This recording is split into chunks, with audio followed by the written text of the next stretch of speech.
प्रथम शाळेची घंटा अहो तिनेच वाजवली, साऱ्या भारतामध्ये हो कीर्ती तिनेच गाजवली, साऱ्या भारतामध्ये हो कीर्ती तिनेच गाजवली.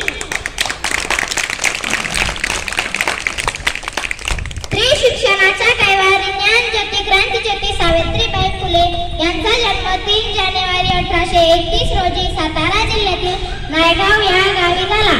तो काळ अतिशय हालाकीचा होता. त्या काळात स्त्रियांना फक्त चूल आणि मूल यासाठी समाजाची परवानगी असायची.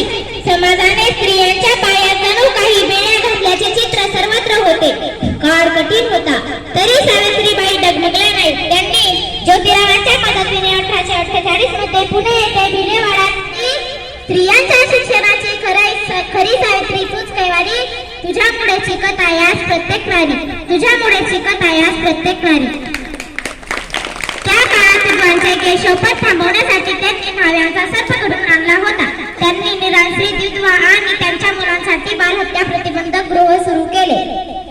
त्या 1873 मध्ये ज्योतिरावांनी स्थापना केलेल्या सत्यशोधक समाजाच्या कार्यात त्यांनी सक्रिय भाग घेतला.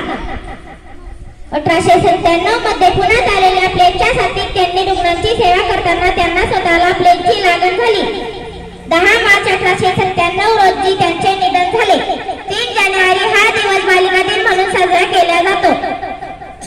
सावित्रीच्या लेखी